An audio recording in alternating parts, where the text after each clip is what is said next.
Bismillahirrahmanirrahim. Assalamu alaikum. I hope you all are fine. Students, today we are going to learn about chemical calculations. Beta, in chemical calculations, we will calculate number of moles and number of particles of a given mass of a substance.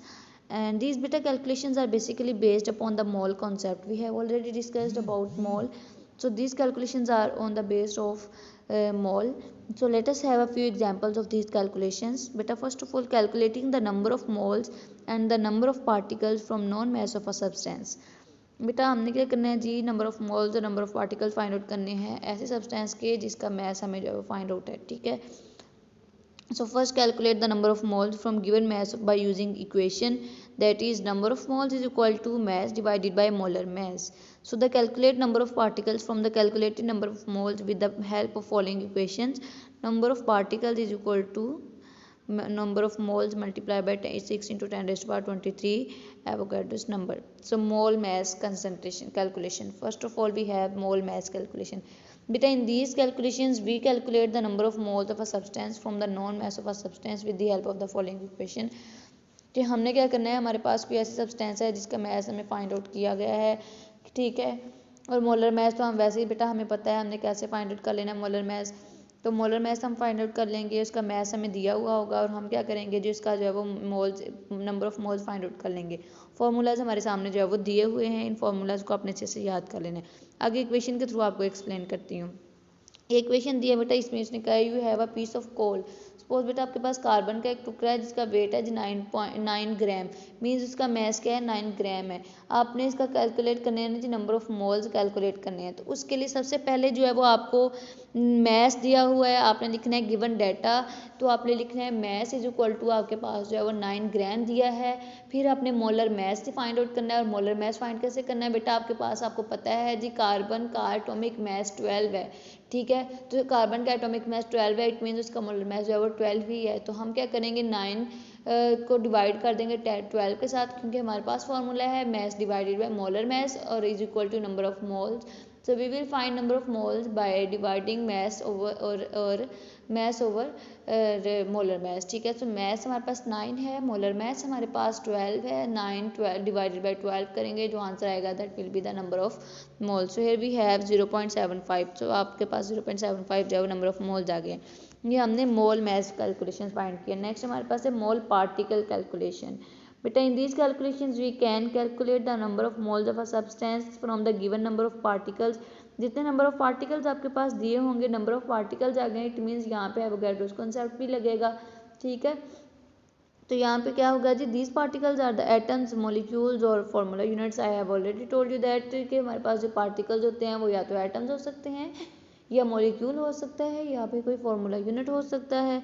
ठीक है. So we will find the number of moles by given formula, that is the number of moles is equal to given number of particles divided by Avogadro's number. ठीक है. तो हम उससे divide करेंगे given number of particles. Suppose आपके पास जो है वो क्या है जी कि हमारे पास नंबर ऑफ पार्टिकल जो है वो नंबर ऑफ मोल्स और इंटू 0.602 इंटू 10⁻³ ये जो है वो हम इसको करके निकाल लेते हैं. अगर ना हो तो हम जो है ये फाइंड आउट करेंगे. सपोज नंबर ऑफ पार्टिकल्स आपके पास दिए हुए हैं, आगे कोई कैलकुलेशन एग्जांपल दी है, अभी आप इस फॉर्मूला को जो है वो देख लें. ठीक है. तो हम उसको सॉल्व करेंगे. बेटा अगर आपके पास नंबर ऑफ मोल्स दिए हुए हों, number of particle find out करने पड़ जाएँ, तो आप नंबर ऑफ मोल्स जो है एवोगैड्रोस नंबर को मल्टीप्लाई करके number of particle find out कर सकते हैं.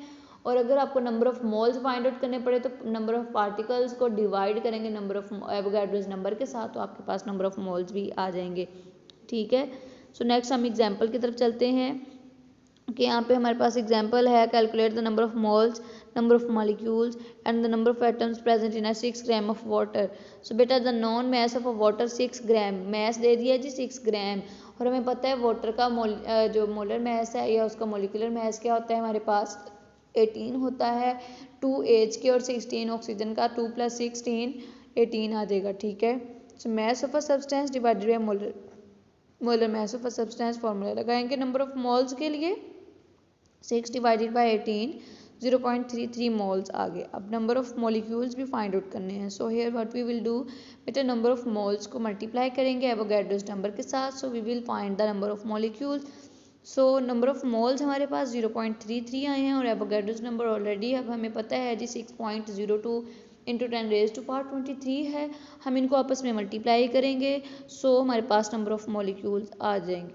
अब the number of molecules contained in 6 gram of water are 1.9698 into 10⁻23 है। As we know 1 molecule of water consist of 3 atoms, तो 3 के साथ हम इसको मल्टीप्लाई कर लेंगे तो नंबर ऑफ एटम्स भी हमारे पास जो है वो आ जाएंगे। इसी तरह से एक नेक्स्ट इक्वेशन लिखी हुई है हमारे पास, ये एग्जांपल है बेटे, example 1.7 there are 3.01 into 10⁻23 molecules of carbon dioxide present in a container. Number of particles हमें दिए हुए हैं, ठीक है, नंबर ऑफ मॉलिक्यूल्स यानी हमें दिए हुए हैं, we can calculate the number of moles and its mass. Now we have also find out the mass, so what we will do, we will put formula and we will find the values, required values. So first of all beta we will find number of moles, ठीक है। we can calculate the number of molecules of CO2 by putting the values in equation। हमारे पता है the known number of molecules divided by Avogadro's number, तो हम divide करेंगे 0.5 मोल, हमारे पास नंबर ऑफ मोल्स आ गया। Number of mass find out करना हो तो हम क्या करते हैं जी, नंबर ऑफ मोल्स को मोलर मास से मल्टीप्लाई कर देंगे, ठीक है। तो number of moles multiply by molar mass, carbon dioxide का मोलर मास 44 है, इसको 0.5 से मल्टीप्लाई करेंगे 22 ग्राम हमारे पास आ जाएगा, ठीक है। अब 44 कैसे आया बेटा, कार्बन का 12 है, ऑक्सीजन का 16 है, बट यहाँ पे 2 ऑक्सीजन है, 16 को 2 से मल्टीप्लाई करेंगे तो 32 आ जाएगा। 32 में जो है वो हम 12 प्लस करेंगे तो 44 बन जाएगा। इस तरह से हमारे पास जो है वो ये मोलर मास आया है, ठीक है बेटा। नेक्स्ट है the molecularity of the physical world. बेटा the nature of the physical world as perceived through man's senses has been investigated in depth. बेटा फिजिकल जो भी हमारी वर्ल्ड है या आज तक जो है वो इंसान क्या कर रहे हैं, जो भी इन्वेस्टिगेट कर रहे हैं, बहुत गहराई में इन्वेस्टिगेशन कर रहे हैं, तो वो अपनी सेंसेस के अकॉर्डिंग जो उनको समझ आ रही है उसके अकॉर्डिंग, अपनी परसेप्शन है उन्हीं के अकॉर्डिंग जो है वो काम करते जा रहे हैं। The biggest lesson we learn in 20th century is that chemistry has become central science. 20th century के एंड पे हमें जो है वो सबसे अहम इस चीज़ क्या देखने को मिली कि जो हमारे पास है जी ये हमारा जो ये है केमिस्ट्री, बेटा ये सेंट्रल साइंस का बहुत अहम हिस्सा बन गया है। It leads to the discovery of every chemical reactions in any living and non living. अभी हमें पता है बेटा लिविंग ऑर्गेनिजम्स में भी केमिकल रिएक्शंस होते हैं, नॉन लिविंग ऑर्गेनिजम्स में भी रिएक्शंस होते हैं, तो ये हमारे पास जो है सेंट्रल साइंस जो है वो उसकी हैसियत इख्तियार कर गया है। A reaction in the smallest living organisms or in the most developed species like man always takes place through the processes। और हमें पता है जो रिएक्शंस हैं, चाहे वो छोटा जानदार है, चाहे वो पेचीदा से पेचीदा जानदार लाइक इंसान ही क्यों नहीं है, तो उसकी बॉडी के अंदर हर टाइम केमिकल रिएक्शंस हो रहे होते हैं। सबसे बड़ा अगर हम देखें तो हम जो है वो ऑल टाइम जो है वो हम इनहेलिंग और एक्सहेलिंग कर रहे होते हैं, इनटेक और अपटेक जो है वो हम कर रहे होते हैं। इनटेक हम कर रहे होते हैं ऑक्सीजन को, और हम जो है वो बाहर निकाल रहे होते हैं कार्बन डाइऑक्साइड गैस को। तो this is a chemical reaction, ठीक है। तो इसी के अकॉर्डिंग जो है वो क्या आ जाता है कि जो है वो इंसानों के अंदर हर टाइम जो है वो मॉलिक्यूल फॉर्मेशन के लिए बहुत सारे केमिकल रिएक्शंस हो रहे होते हैं। So hence it provides basis of molecularity of the physical world. Next है बेटा corpuscular nature of the matter. In 1928 de Broglie एक साइंटिस्ट था, उसने क्या किया था, उसने मैटर के बारे में बताया था कि जो मैटर है वो डुअल नेचर का है, यानी इसकी जो है वो 2 नेचर होती हैं कि matter has both properties of particles as well as waves. Matter जो है वो एज अ वेव्स भी रिएक्ट करता है, वेव्स कहते हैं जो बेटा लहरें जो प्रोड्यूस होती हैं, वेव्स एज अ वेव जो है वो भी रिएक्ट करता है, उस तरह से भी बिहेव करता है, और एज अ पार्टिकल भी बिहेव करता है। तो ये डी ब्रोगले ने 1924 के अंदर बताया था। कैसे बताया था बेटा, ही explained that the background of 2 ideas, he advocated that these 2 systems could not remain detached, एक दूसरे से सेपरेट नहीं रह सकते। उसने कहा कि ये दोनों सिस्टम कौन से, मैटर का डुअल नेचर होना, मैटर का डुअल नेचर होना जो है वो मेटल का डुअल नेचर होना जो है वो इस चीज़ पे जो है वो क्या कर रहा है, हमारे पास जो है वो ये दोनों एक दूसरे से डिटैच नहीं रह सकते, एक दूसरे से सेपरेट नहीं रह सकते। By mathematical evidence he prove that every moving object is attached with waves and every waves haves corpuscular nature as well. उसने कहा कि कोई भी जो मूविंग चीज़ है वो वेव्स के बगैर तो मूव नहीं कर सकती, और हर जो वेव करने वाली चीज़ है वो कोई ना कोई उसके पार्टिकल्स तो होती हैं ना जो मूव करेंगे, इसलिए जो है ये क्या है, दोनों जो है वो एक दूसरे के बगैर जो है वो एग्जिस्ट नहीं करते। It formulated a basis to understand a corpuscular nature of the matter. Next है बेटे हमारे पास the work of different scientist at the same time handicap और promote the growth of science.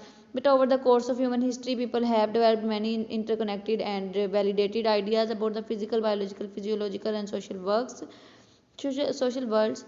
Those ideas have enabled successive generations to achieve an increasingly comprehensive and reliable understanding of the human species. मतलब यहाँ पे क्या लिखा हुआ है कि environment के बारे में, ह्यूमन स्पीशीज़ के बारे में और डिफरेंट बहुत सारी स्पीशीज़ के बारे में, फिजिकली, बायोलॉजिकली, साइकोलॉजिकली, सोशली जो है वो हर चीज़ के बारे में जो है वो साइंटिस्ट जो है वो काम करते रहे हैं और वो जो है वो इनको अपनी बातों को एक्सप्लेन करते रहे हैं। ठीक है, और ये आइडियाज़ है वो उन्होंने साइंस के अंदर बहुत ज़्यादा जो है वो एक कम्प्रिहेंसिव जो है वो उन्होंने रोल अदा किया है। और this mean the means use to develop this. और आजकल अगर हम कहते हैं ना जी, ये जो कंट्रीज़ डेवलप कर रही हैं तो इसी वजह से डेवलप कर रही हैं क्योंकि उन्होंने साइंस के ऊपर बहुत ज़्यादा काम कर लिया है। साइंस ने जो है वो नेचर के बारे में, नेचर के ऊपर बहुत ज़्यादा साइंटिस्ट ने काम किया है और जो है वो बेसिस के बारे में बताया है। ठीक है, और इसके अलावा जो है वो ये साइंस जो है वो ना सिर्फ उन्होंने केमिस्ट्री नहीं बल्कि जो है वो साइंस, मैथमेटिक्स की, टेक्नोलॉजी में भी जो है वो साइंटिफिक एंड्योर में बहुत ज़्यादा मतलब जो उन्होंने बहुत ज़्यादा जो तरक्की हासिल कर ली है। Although each of these human enterprises has a character of, हर एक इंसान का जो है वो इसके अंदर रोल है। ठीक है, और हर इंसान जो है वो इसके ऊपर डिपेंड कर रहा है और इसको जो है वो आगे से आगे जो है वो इसकी डेवलपमेंट में बहुत ज़्यादा जो है वो काम कर रहा है। नेक्स्ट है मोल ऑफ क्वांटिटी। बेटा computer counting with the speed of 10 million atoms a second. एक सेकंड के अंदर कंप्यूटर जो है वो 10 मिलियन एटम्स को जो है वो काउंट कर सकता है। ठीक है, वो take 2 billion years to count the 1 mole of atoms. और वैसे जो है वो normally so if 1 mole of marbles were spread over the surface of the earth, our planet would be covered by a 3 miles thick layer of marbles. A glass of water which contains about 10 moles of water has more water molecules and than the grains of the, मतलब क्या है कि computer के जरिए इनके जरिए moles के जरिए फाइंड आउट करना बहुत आसान है, वैसे बहुत ज़्यादा टाइम लग जाता है। सो बेटा this is about today, I hope you understand it well. Okay my dear students, अल्लाह हाफिज़।